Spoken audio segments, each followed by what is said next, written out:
Well, hi, all my friends. Happy Valentine's Day.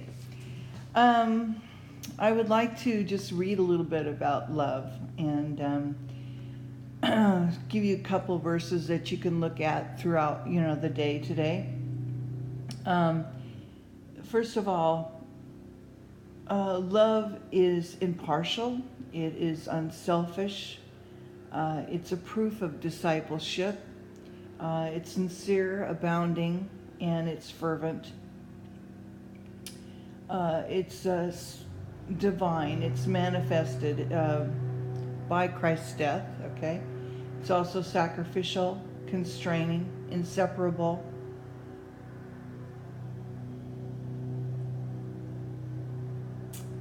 And so, and it's also, there's also brotherly love, okay?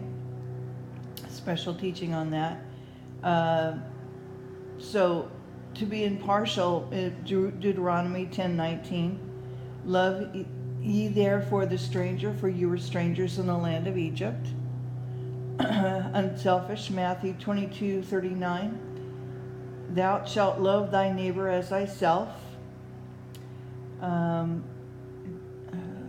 John 13:35, by this all men shall know that you are my disciples, if you have love one to another. Christ's love is the standard of what love is. And John 15:12, this is my commandment, that you love one another as I have loved you. Be sincere. Romans 12:9, Paul wrote, let love be without dissimulation. Abhor that which is evil, cleave to that which is good. And abounding, love is abounding. 1 Thessalonians 3:12, and the Lord made you to increase and abound in love one toward another and toward all men, even as we do toward you. And in 1 Peter 1:22, seeing that you have purified your souls in obeying the truth throughout the Spirit unto unfeigned love of the brethren, that you love one another with a pure heart fervently. That's 1 Peter 1:22. So, yeah, just thought I'd start with that first, being that it's Valentine's Day. So I hope you have a lovely day with your loved ones, and love your neighbor and the stranger, and do a little something different today. And remember to love our Lord. Also, keep the people who've been evacuated. There's been about 200,000 people who have had to be evacuated. There's a 770-foot tall Orville Dam that they're very concerned that it's going to just break. But it has drained as much possible that it can, and we're of course expecting more rain. So that it's a blessing, and yet it might be dangerous and maybe even catastrophic if that dam breaks. So we're keeping them in prayer.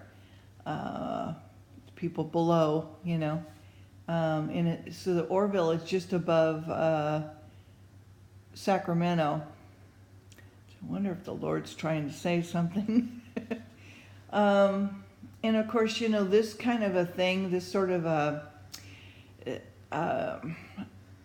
this whole picture here of what this happening has been a conspiracy kind of a theory thing that's been going on too, that something about the dollar bill, you can see that, or some Illuminati thing that you can see that a dam has been broken, and it's very eerily similar to this.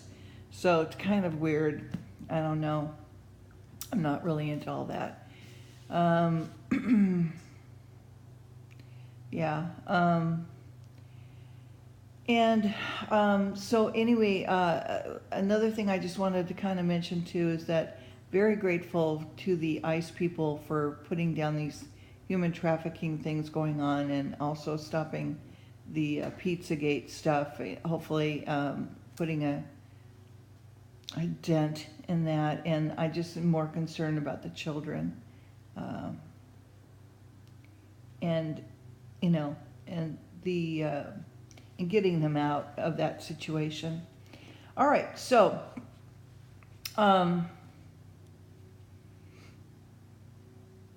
would like to finish with 1 Kings chapter 21.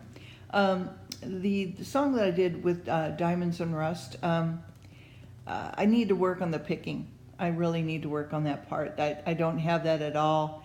The voice thing, that can always, that needs to be worked on as well. But I need to work. There's a special style of picking that I'm not used to, and playing the song. So I need to practice to do that. So anyway, but definitely love Joan Baez. Oh my gosh, her when she sings with Judy Collins, that song, it's just woo, just beautiful, beautiful, beautiful. And of course I love Bob Dylan.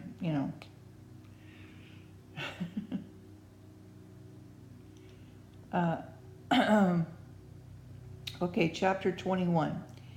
And Naboth refuses Ahab his vineyard. Jezebel causes Naboth to be stoned. Elijah denounces judgments against Ahab and Jezebel. Okay, so it comes to pass that at these things that Naboth and the Jezreelite had a vineyard which was in Jezreel, hard by the palace of Ahab, king of Samaria. And Ahab spoke unto Naboth, saying, Give me thy vineyard, that I may have it for a garden of herbs, because it is near to my house, and I will give thee for it better a vineyard than it. Or if it seems good to thee, I'll give thee the worth of it in money. And Naboth said to Ahab, The Lord forbid it me, that I should give it the inheritance of my fathers unto thee. So, basically I can't do it. And Ahab came unto his house heavy and displeased, because the word of Naboth the Jezreelite had spoken to him. For he had said, I will not give thee the inheritance of my fathers. And he laid him down upon his bed, and turned away his face, and would eat no bread.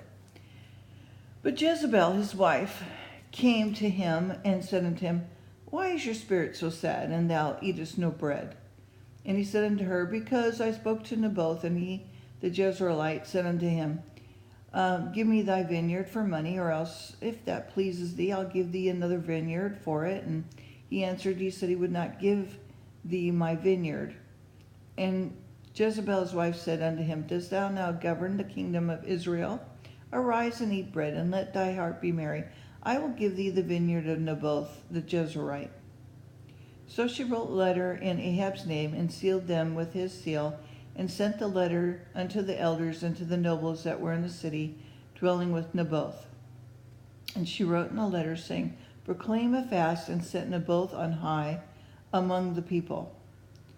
And set 2 men, sons of Belial, before him, to bear witness against him, saying that thou dost blaspheme God and the king, and then carry him out and stone him, that he may die. And the men in the city, even the elders and the nobles, who were the inhabitants in the city, did as Jezebel had sent unto them, and it was written in the letters which he had sent to them. They proclaimed a fast, and set Naboth on high among the people. And there came in 2 men, children of Bethel, and sat before him, and the men of Bethel witnessed against him, even against Naboth, in the presence of the people, saying, Naboth did blaspheme God and the king. And they carried him forth out of the city, stoned him with stones, that he died. And then they sent to Jezebel, saying, Naboth is stoned and is dead. And it came to pass that when Jezebel heard that Naboth was stoned and was dead, that Jezebel said unto Ahab, Arise, take possession of the vineyard of Naboth the Jezreelite, which he refused to give thee for money, for Naboth is not alive, but dead. And it came to pass that when Ahab heard that Naboth was dead, that Ahab rose up to go down to the vineyard of Naboth the Jezreelite, to take possession of it. And the word of the Lord came to Elijah the Tishbite, saying, Arise, go down and meet Ahab king of Israel, which is in Samaria. Behold, he is with the vineyard at Naboth, whether he is gone down to possess it. He is gone down to possess it. And thou shalt speak unto him, saying, Thus saith the Lord, Hast thou killed and also taken possession? And thou shalt speak unto him, saying, Thus saith the Lord, in the place where dogs lick the blood of Naboth, shall dogs lick thy blood, even thine? And Ahab said to Elijah, Hast thou found me, O my enemy? And he answered, I have found thee, because thou hast sold thyself to work evil in the sight of the Lord. Behold, I will bring evil upon thee, and will take away thy prosperity, and will cut off from Ahab him that pisseth against the wall, and him that is shut up and left in Israel. And will make thine house like the house of Jeroboam, the son of Nebath, and like the house of Baasha, the son of Ahijah, for the provocation wherewithin thou hast provoked me to anger, and made Israel to sin. And of Jezebel also spake the Lord, saying, The dogs shall eat Jezebel by the wall of the Jezreel. Him that dieth of Ahab in the city the dogs shall eat, and him that dieth in the field shall the fowls of the air eat. And there was none like unto Ahab, which did sell himself to work wickedness in the sight of the Lord, whom Jezebel his wife stirred up. And he did very abominably in the following idols, according to all things, as did the Amorites, whom the Lord cast out before the children of Israel. And it came to pass that when Ahab heard these words, that he rent his clothes and put sackcloth upon his flesh, and fasted and lay in sackcloth and went softly. And the word of the Lord came to Elijah the Tishbite, saying, Seest thou how Ahab humbled himself before me? Because he humbled himself before me, I will not bring the evil in his days, but in his son's days I will bring the evil upon his house. Okay, I'm going to stop there. So God's mercy is that he delays the penalty. But obviously there are seeds of wickedness that carry on in generations, okay? And generational wickedness can be broken. Curses can be broken. Generational sin can be broken with prayer and fasting, and with supplication and asking the Lord to forgive you. And many times people don't realize that they've had that in their family. Generational suicide, for example, or other things that people think, oh, well, that's just suicide. No, it's actually a generational thing that can be passed down.